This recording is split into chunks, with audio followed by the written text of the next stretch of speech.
2035 চনলৈ অসমত বিদ্যুতৰ চাহিদা প্ৰায় 7,000 মেগাৱাট হ'ব। বৰ্তমান অসমত আমি উৎপাদন কৰোঁ 1800 মেগাৱাট। এতিয়া ইমান বিদ্যুৎ যদি আমি বাহিৰৰ পৰা কিনিব লাগে তেতিয়ালে বিদ্যুতৰ পাৰ ইউনিট কষ্ট মানুহে 2030 চনলৈ বহুত দিব লাগিব। সেইবাবে আমি অসমত দুটা তিনিটা জাগা চাই আছো য'ত নেকি আমি 3000 মেগাৱাট 3400 মেগাৱাটছৰ আমি তাপবিদ্যুৎ প্ৰকল্প কৰিব পাৰোঁ। কিন্তু আমাৰ অসমত যিহেতু কয়লা নাই, আমি ঝাৰখণ্ডৰ পৰা কয়লা আনিব লাগিব। সেইকাৰণে এই প্ৰকল্পটো আমি ধুবুৰী বা গোৱালপাৰা জিলাতে বা বঙাইগাঁও জিলাতে কৰিব লাগিব। কাৰণ নহ'লে খৰচ বাঢ়ি গৈ থাকিব আৰু যিমানে খৰচ বাঢ়িব বিদ্যুতৰ মূল্যও সিমানে বাঢ়ি গৈ থাকিব।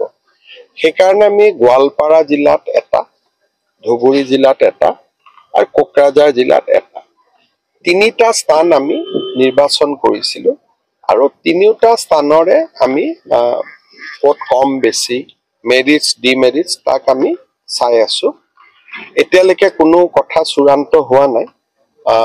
এই টেণ্ডাৰটো আহোঁতে কমচে কম আৰু আমাক 2 মাহ লাগিব।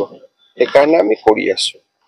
চাপৰত যদি চিলেক্ট হয় তেতিয়াহ'লে 3400 মেগাৱাট ইলেক্ট্ৰিচিটি উৎপাদন কৰিবৰ কাৰণে 40,000 কোটি টকা ব্যয় কৰিব লাগিব। আৰু 40,000 কোটি টকা যদি আমি ব্যয় কৰোঁ তেতিয়াহ'লে ইয়াত 15-20 হাজাৰ প্ৰত্যক্ষ আৰু 15-20 পৰোক্ষ মানুহে কৰ্ম সংস্থাপন পাব। আৰু লগে লগে চালাকাটি হ'ল 600 মেগাৱাট, এইটো হ'ব 3400 মেগাৱাট। গতিকে চালাকাটিতকৈ ডাঙৰ এখন টাউনশ্বিপ নিৰ্মাণ হ'ব। সেইবাবে আমি চাইছো যে কোনটো জাগাত তাত ওচৰত পানী লাগিব, সহযোগিতা লাগিব। সেইবাবে যোৱা 2-3 মাহ ধৰি মই প্ৰচেষ্টা কৰিছো যাতে এডোখৰতো নহ'ব দুডোখৰ যাতে ভাল মাটি আমি পাব পাৰোঁ। আৰু কিবা সুধিব লাগে স্যাৰ? এওঁলোকৰ পুনৰ সংস্থাপন হ'ব ইতিমধ্যে জনাইছে। ইয়াত 3-4টা আছে যিখিনি মানুহৰ ম্যাদী পট্টা আছে তেওঁলোকক আমি ম্যাদী পট্টাৰ সলনি আমি বেলেগত মাতি দিম। কাৰোবাৰ পট্টা নাই তেওঁলোকক চৰকাৰী নিয়মত এককালীন সাহায্য দিয়াৰ নিয়ম আছে, আইনত যি আছে সেইমতে। আৰু য'ত ইটা ভাটা আছে তাতে মাটিৰ যিটো আজিৰ জোনেল ভেলু তাতকৈ 3 গুণ বেছি পইচা পাব। যদি জোনেল ভেলু ইয়াত 9 লাখ তেওঁলোকে 27 লাখ টকা পাব। গতিকে কাকো আমি ক্ষতি হ'ব নিদিওঁ।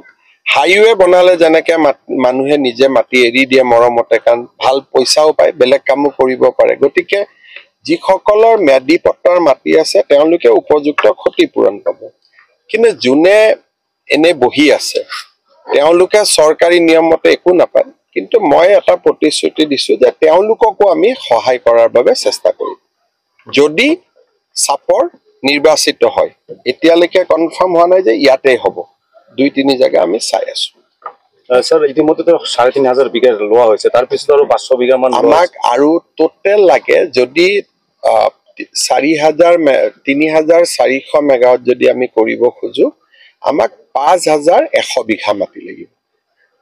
আৰু এইটো বহুত ডাঙৰ। আপোনালোকে যদি ইয়াতে হয় পুৰা চাপৰৰ প্ৰতিচ্ছবি সলনি হৈ যাব। যেনেকে এতিয়া আপোনালোকে জাগিৰোডত গ'লে দেখা পাব জাগিৰোডত হৈ আছে 27,000 কোটি টকা, ইয়াতে হ'ব 40,000 কোটি টকা। আৰু ইয়াৰো এখন টেণ্ডাৰ হ'ব। কোনোবাই কৈছে আদানী আহিব, কোনোবাই কৈছে অমুক আহিব। চবেই মাত্ৰ ট্ৰায়েল মাৰি আছে। কোনে পাব সেইটো টেণ্ডাৰ হ'ব। টেণ্ডাৰত যোনে আটাইতকৈ কম খৰচত মানুহক ইলেক্ট্ৰিচিটি দিম বুলি ক'ব তেওঁহে কামটো পাব। ধৰক মই ক'লো